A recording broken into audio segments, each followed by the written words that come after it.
आत्मा की खोज, अनंत शक्ति, आनंद और शांति, ईश्वरीय भक्ति के लिए जुड़े रहें हमारे चैनल से। आपका अपना चैनल गुरु अशोक तिवारी, लाइक और सब्सक्राइब करना ना भूलें।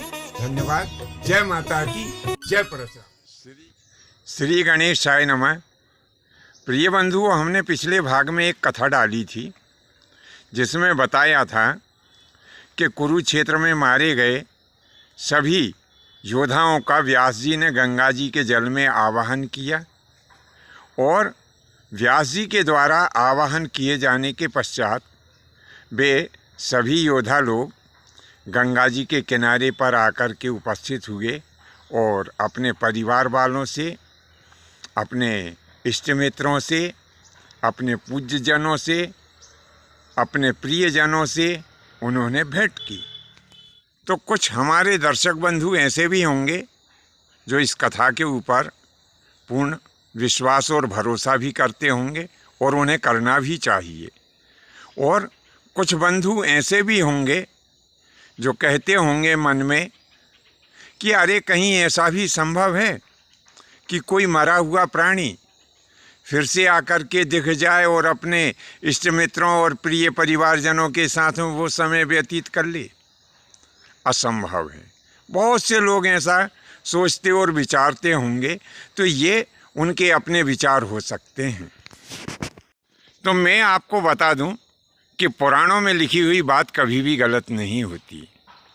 उसका उदाहरण मैं आपको देता हूं कि आज से कुछ समय पहले, यानी कुछ वर्षों पहले, जब कोई कथावाचक कथा वाचता था और उस कथा प्रसंग में वह ऐसी कथाएं बताता था कि मृत्यु लोक के निवासी मंगल लोक गए, चंद्र लोक गए अथवा शनि लोक गए, तो तब कुछ लोग ऐसे थे कि इन कथाओं के ऊपर अविश्वास करते थे। कहते थे पंडित जी ने कथा वाची, कहीं ऐसा संभव है कि मृत्यु लोक का कोई प्राणी कहीं चंद्रलोक पे चला जाए, कहीं मंगल में चला जाए, कहीं शनि लोक को चला जाए। और कुछ लोग विश्वास भी करते थे। आज वे सब बातें सत्य हो रही हैं, क्योंकि आज का मनुष्य भी चंद्रमा पे गया, चंद्रमा पे जाके खोज की। अब चंद्रमा हमारी पृथ्वी से कितना ज़्यादा दूर है, और भारत ने तो उसमें एक और नया अध्याय जोड़ दिया कि भारत का यान तो उस स्थान पे उतर गया जहाँ पर विश्व के किसी भी देश का यान नहीं पहुँच पाया था। और आज हम संपूर्ण विश्व के लोग, चंद्रमा की बात तो छोड़िए, हम मंगल, शनि और सूर्य पे भी पहुंचने की कोशिश कर रहे हैं। ये सब कथाएं या इनके समान कथाएं हमारे पुराणों में अनेकों स्थान पर आई हैं। तो कहने का तात्पर्य ऐसा है कि पहले भी मृत्यु लोक के निवासी अन्य दूसरे लोकों में जाया करते थे, और इतना ही नहीं, वहाँ कुछ समय निवास भी करते थे, और निवास करने के पश्चात पुनः अपने इस पृथ्वी लोक के ऊपर आ जाया करते थे। इसका उदाहरण हमें स्पष्ट रूप से त्रेता युग में प्राप्त होता है। महाराजा दशरथ शनि लोक को गए थे, यानी शनि लोक की उन्होंने यात्रा की थी, और वे स्वर्ग आदि लोकों में भी जाया करते थे और वहाँ निवास भी करते थे। निवास करने के कुछ समय पश्चात वे पुनः इस मृत्युलोक में आ जाया करते थे। राजा रावण का वर्णन मिलता है कि राजा रावण भी अनेक ग्रह लोकों की यात्रा करता था, और इतना ही नहीं, उसका तो वर्णन यहाँ तक प्राप्त होता है कि उसने स्वर्गलोक के ऊपर विजय भी प्राप्त कर ली थी। अब ऐसा भी बिल्कुल नहीं है कि केवल पृथ्वी लोक के मनुष्य ही दूसरे लोकों में जाया करते थे। दूसरे लोकों के जो देवता हैं वे भी पृथ्वी के ऊपर आया करते थे। इसका भी अनेक जगह वर्णन प्राप्त होता है। जैसे द्वापर युग में इंद्र कई बार अर्जुन से मिलने आए, और भी अन्य दूसरे लोगों के देवता भी जो है पृथ्वी पर आते रहे हैं। अब एक समय था कि जब कुछ लोग इन बातों के ऊपर विश्वास कर लेते थे और कुछ लोग नहीं करते थे। वे ऐसा समझते थे कि भला पृथ्वी के अलावा दूसरे किसी ग्रह के ऊपर जीवन नहीं है। आज विज्ञान भी इस बात को मान चुका है कि पृथ्वी के अलावा भी कई ग्रह ऐसे हैं जहां जीवन हो सकता है, और अनेकानेक जगह इसके प्रमाण भी मिले हैं। कई वैज्ञानिकों ने तो यह स्वीकार कर लिया है कि पृथ्वी के अलावा भी कोई एक दुनिया ऐसी है जहां हमारी मानवीय सभ्यता के समकक्ष कोई सभ्यता विकसित हो चुकी है।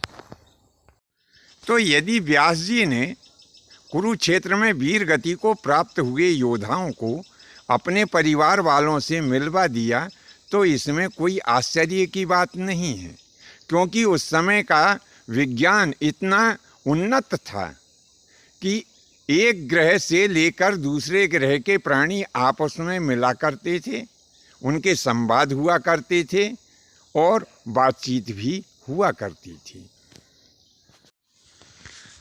आज किसी कारणवश हमारी वह वैज्ञानिक तकनीकी पिछड़ गई और दूसरे लोगों के जीवों से हमारा संबंध समाप्त हो गया। इसीलिए हम ऐसा विचार करते हैं कि अरे ये सब कपोल कल्पित बातें हैं। लेकिन जब हमारा विज्ञान इतनी तरक्की कर लेगा और वास्तव में हम किसी दूसरी दुनिया के जीवों से संपर्क कर लेंगे, उनसे बातचीत कर लेंगे, उनके पास में हमारा आवागमन प्रारंभ हो जाएगा, तब यह बात भी अविश्वसनीय नहीं लगेगी। अब हम तुम्हें यहाँ पर एक घटना और बता रहे हैं कि जब मुनि व्यास ने राजा जन्मेजय को ये घटना सुनाई कि हमने गंगा जी के किनारे पर तुम्हारे पूर्वजों का दर्शन, तुम्हारी जो पहले माताएं हो चुकी है उनको करवाया, तब जैसे आजकल कुछ लोग अविश्वास कर जाते हैं, अरे ये तो सब कथाएं हैं, लोग बाग सुनाया करते हैं, तो ऐसा ही अविश्वास राजा जन्मेजय ने भी किया कि प्रभु ये कैसे संभव है कि दूसरे लोक में गए हुए हमारे जो पूर्व पुरुष, हमारे पूर्वज, कैसे वह हमारी माताओं को दर्शन देने के लिए आ गए। यदि आप मेरे पिताजी का दर्शन मुझे करवा दें तो मैं इस कथा के ऊपर विश्वास कर सकता हूँ। तब महर्षि वेदव्यास ने राजा परीक्षित का आवाहन किया। जहाँ पर जन्मेजय का यज्ञ चल रहा था, उस स्थान पर महाराज परीक्षित अपने पुत्र को दर्शन देने के लिए आए। राजा जन्मेजय ने अपने पिता श्रेष्ठ के दर्शन किए, उनके चरण स्पर्श किए।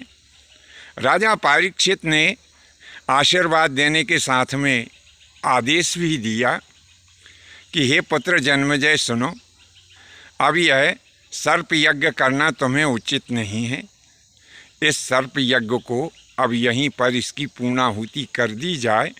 यदि तुमने अपना सर्प यज्ञ नहीं रोका तो सृष्टि का जो संतुलन है वह बड़ा ही गड़बड़ा जाएगा।